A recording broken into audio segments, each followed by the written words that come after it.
Assalamualaikum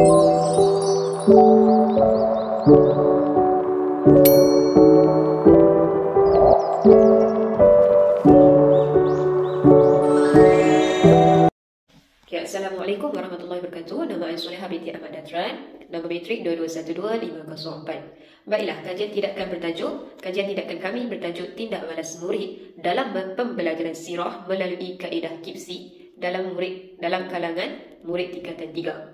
Kajian tidakkan ini dijalankan di Sekolah Menengah Kebangsaan Jalan 4, di mana sekolah yang telah saya jalani latihan mengajar selama 3 bulan. Kajian tindakan ini melibatkan murid tingkatan 3 optimis yang hanya melibatkan selama 6 murid responden, iaitu 6 murid subjek kajian lah. Okey, baiklah. Peranan saya dalam kajian tindakan ini, saya berperanan sebagai menjalankan sendiri kaedah kipsi tersebut terhadap murid. Sebelum menjalani kaedah kipsi, saya akan kenal pasti dulu terlebih dahulu murid yang mana lemah, di mana murid yang mana lemah dan juga murid yang tidak menunjukkan minat dalam pembelajaran sirah.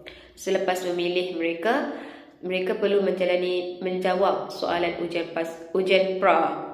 Ujian pra mengandungi 10 soalan untuk menguji tahap kefahaman mereka terlebih dahulu tentang pelajaran sirah, iaitu pembukaan Kota Mekah. Setelah itu, saya akan mengajar mereka pembelajaran sirah sekaligus menggunakan kaedah kipsi. Kaedah kipsi ini adalah tentang menggunakan aktiviti menjawab soalan, menarik minat mereka dalam menyusun kronologi dan sebagainya. Setelah itu, mereka akan menjawab soalan ujian pasca. Ujian pasca ini adalah soalan di mana sama juga untuk menguji tahap kefahaman tetapi selepas penggunaan kipsi. Okey, baiklah, sepanjang menjalani proses kajian tindakan ini, saya dapati setiap ahli kumpulan saya seramai 7 orang telah menjalani kajian tindakan dengan baik kerana pembahagian tugasan telah diagihkan dengan baik, dengan teratur. Jadi setiap orang telah ambil maklum tentang tugasan masing-masing dan menjalani tanggungjawab mereka dengan baik. Adakah kajian tindakan perlu dilakukan secara berkumpulan ataupun secara individu? Okey, bagi pendapat saya, kajian tindakan ini perlu dilakukan secara berkumpulan sebab dia banyak benda nak perlu lakukan. Kalau kita melakukan seorang secara individu, ia akan mengambil masa yang lama sebab kita perlu kutip data, kita perlu analisis data, kita kena pastikan setiap yang kita lakukan itu mencapai segala objektif yang dinyatakan. Jadi kajian tindakan ini perlu secara berkumpulan dan secara berkolaboratif. Kolaboratif ni maksudnya setiap individu, setiap ahli kumpulan itu perlu bekerjasama dalam melaksanakan kajian tindakan.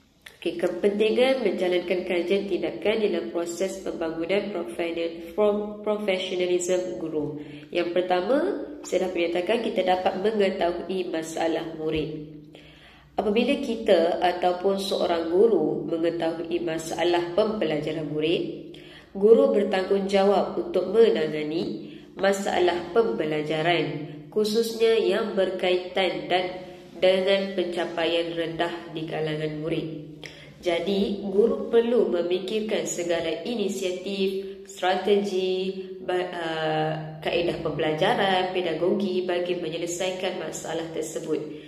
Jadi, apabila melaksanakan kajian tindakan, ia merupakan satu strategi untuk memperbaiki lagi pencapaian murid yang berada pada tahap lemah, baik ke tahap yang lebih cemerlang. Kepentingan yang kedua adalah meningkatkan keberkesanan pengajaran guru, metodologi guru. Kita jangan menganggap murid sahaja yang bermasalah. Kadang-kala dari segi pedagogi, amalan pengajaran atau kaedah pengajaran kita sendiri tidak bersesuaian dengan murid tersebut. Kita perlu ingat bahawa setiap murid mempunyai kaedah pembelajaran yang berbeza. Guru perlu terima setiap murid yang berbeza ini tidak boleh memilih. Oleh yang demikian, kita sebagai guru perlu bijak dalam mempelbagaikan pedagogi pembelajaran agar ianya dapat menarik minat murid.